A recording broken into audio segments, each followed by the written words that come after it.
All right, Bob Chick with David Baye. We're wrapping things up here in Chicago. Late one tonight, bro. A lot of the 6 divisions to get across the stage, but we did it. And 6 people going to the Olympia. Yeah, it was it was a good show overall.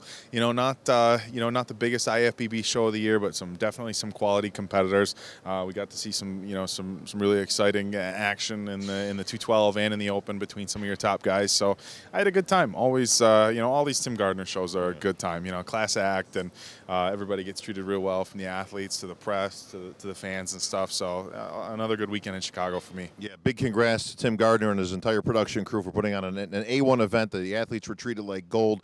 Let's get right into it, though, David. The 212, the tank did it, man. Charles Dixon putting it together finally, getting that conditioning he needed, and he got pushed all the way by Hidetada Yamagishi. But at the end, when the smoke cleared, the tank is going to the Olympia. Yeah, he was definitely on our radar when we were talking about guys who could win this show. But I think, Tricky being the winner last year and Hidetada coming off a 4th place finish at the Arnold, those 2 guys were my favorites coming into this show. We talked about some of the pictures that were on the internet of Charles and how good he looked.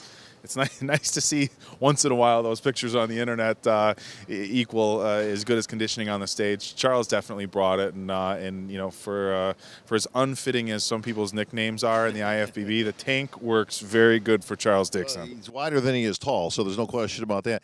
Where does Charles fare on the Olympia lineup? Now, obviously, we're talking about the best of the best, but he packs about as much muscle as anybody on that stage. Does he fit in with that top 6 crew at the 212? I think if he shows up absolutely peeled, and he was in good condition tonight, but he wasn't like super shredded and grainy. I think if he shows up really, really shredded at the Olympia, we could see him in the top 6. All right, moving on to our men's open, and I didn't see a whole lot of surprises here. Ruli Winkler taking top spot. I think he was the best in the prejudging. I think he was the best at nighttime. I tell you what, I got to give him props. I mean, obviously from coming back from that accident throughout the year, he got himself back on track.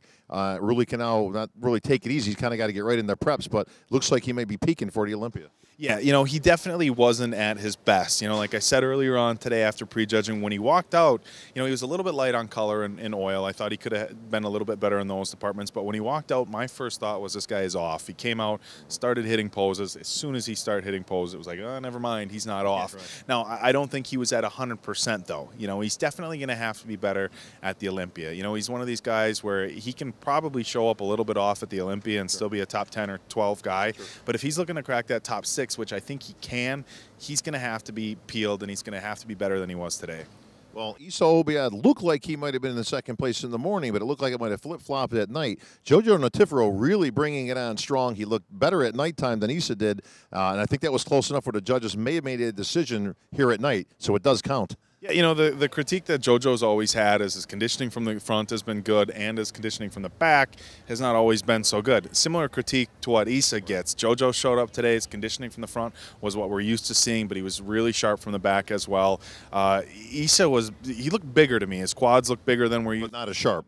But he's definitely not as sharp, and he's one of those guys where he's not quite as freaky as a Rolly or a Rami, where he can show up 10 or 15% off and still be winning shows. So he's he's a really good bodybuilder, but he's got to be in dynamite shape in order to be winning. Well, on win, only been on the circuit, I think, in his 2nd year, but an impressive 4th place finish. It looks like, as we talked about earlier, he's got all the tools and all the potential. It's a matter of just if he can continue to make improvement.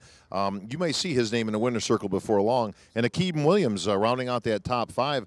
A lot of muscle on that frame. Just needs to bring up the bottom a little bit, the legs. And another guy, though, great newcomer to the IFBB.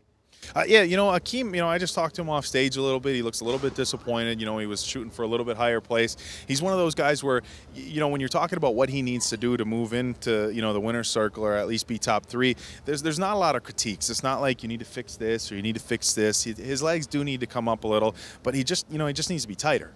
So he's pretty much right there as far as mass and his upper body. His lats, I said in our play-by-play, kind of reminds me of Orville Burke. He's got those real high, wide lats. He's huge up top. His legs are real good from the side. A little bit more quad sweep and some better conditioning, and he's going to be really, really competitive. All right, David, thanks for the report. That's going to wrap things up here in Chicago. 6 athletes getting their golden ticket to Joe Weider's 50th Olympia. It's going to be a great one this year, and that's going to do it here. For David Baye, I'm Bob Chick. We're out.